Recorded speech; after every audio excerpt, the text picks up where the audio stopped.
लोगों से कहना है, आकाश आनंद जी के हमारे युवा आइकॉन से ये संदेश लेकर के आप लोगों को जाना होगा। तमाम हमारे पिछड़े अति पिछड़े समाज के बंधु तमाम प्रकार का सामाजिक कार्य करते रहते हैं, लेकिन वो राजनीतिक रूप से इकट्ठे नहीं होते हैं।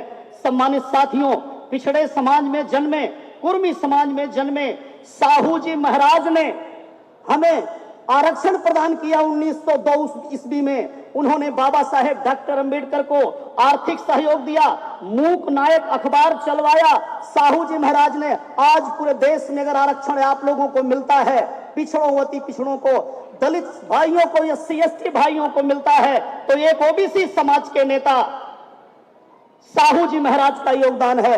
जब हमारी पहली सरकार बनी 1995 में, बहन जी ने विभिन्न प्रकार के पिछड़े समाज में जन्मे महापुरुषों के मेले लगाने का काम किया। सम्मानित साथियों, उन्होंने पेरियार मेला लगाया, माननीय बहन जी ने साहू जी महाराज मेला लगाया, माननीय बहन जी नारायणा गुरु मेला लगाया, माननीय बहन जी डॉक्टर अंबेडकर मेला लगाया। ये मेला लगाने के बाद भारतीय जनता पार्टी के लोग बार्गेनिंग करने लगे। माननीय बहन जी ने भारतीय जनता पार्टी को सबक सिखाने का काम किया और कुर्सी को लात मार दिया। 4 महीने 13 दिन हमारी सरकार चली, लेकिन माननीय बहन जी ने 4 महीने 13 दिन में इतना काम किया, इतना सिंबॉलिक काम किया पूरे देश के लिए, पिछड़े अति पिछड़े समाज के लिए, SC ST भाइयों के लिए, कि उसके पीछे की सरकारों ने 40 वर्षों में नहीं किया था। सम्मानित साथियों, ऐसा काम बहन जी ने किया।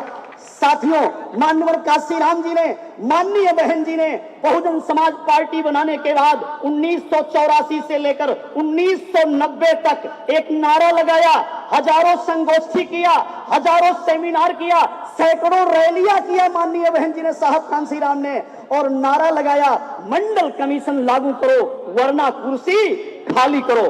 पूरा देश हिल गया। एक जाट समाज के नेता थे, ताऊ जी कहलाते थे, देवीलाल चौटाला। माननीय कांसीराम जी ने देवीलाल चौटाला को समझाया। उन्होंने एक रैली का डेट फिक्स किया और चौटाला जी से कहा कि ताऊ जी, तुझे तेरे पिछड़े समाज ने, ताऊ जी तुझे तेरे पिछले समाज ने वोट दे करके लीडर बनाया था, लेकिन एक ठाकुर VP सिंह ने तुझे लैडर बना दिया। लीडर तुझे समाज ने बनाया था, तुझे धोखा दिया और देश की गद्दी पर ठाकुर VP सिंह बैठ गया है। कांसीराम जी की बात समझ में आई, ताऊ जी बात समझे। दोनों लोगों ने जब आपस में बात किया, रैली का डेट फिक्स किया, पूरे देश की सत्ता हिल गई और VP सिंह जी को बहुजन समाज पार्टी के नारे के हिसाब से कि VP सिंह मंडल कमीशन खाली करो, मंडल कमीशन लागू करो वरना कुर्सी खाली करो। इस बात के बिहाफ पे 1990 में पिछड़ों को मिलना तो चाहिए था 52%, लेकिन 52% आरक्षण नहीं मिला।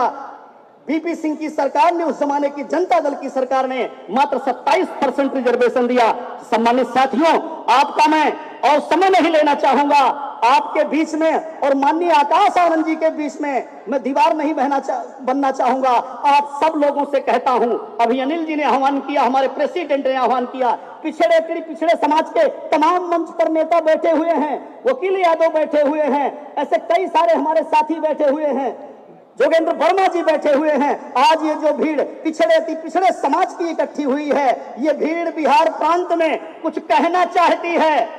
आज माननीय बहन जी के आदेश पर, माननीय आकाश आनंद जी के निर्देश पर, उनके आह्वान पर यह भीड़ कुछ कहना चाहती है।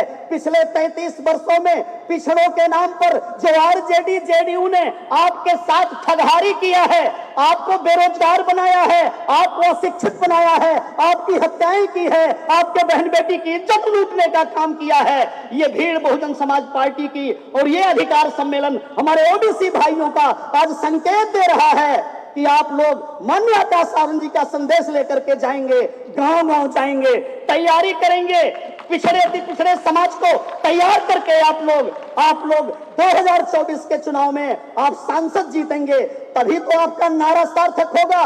जब आप सांसद जीतेंगे, जैसा अनिल जी प्रेसिडेंट जी हमारे आह्वान कर रहे हैं कि दर्जनों सांसद जीतेंगे, तभी तो आपका नारा जो आपने पूरे पटना में नीला किया है, लिखा है कि बिहारियों ने ललकारा है बहन जी को देश का प्रधानमंत्री, बिहारियों ने ठाना है बहन जी को देश का PM, बनाना है, ये नारा सार्थक तब होगा जब ये संदेश लेकर जाएंगे हमारे नौजवान भाई, हमारे युवा भाई साथियों, तब आपका ये मीटिंग सार्थक होगा। मैं अपनी बात को यहीं पर रोकते हुए सम्मानित साथियों, मैं अपने संचालक से कहूंगा बिना समय किल किए माननीय आकाश आनंद जी को हम लोगों को सुनवाएं।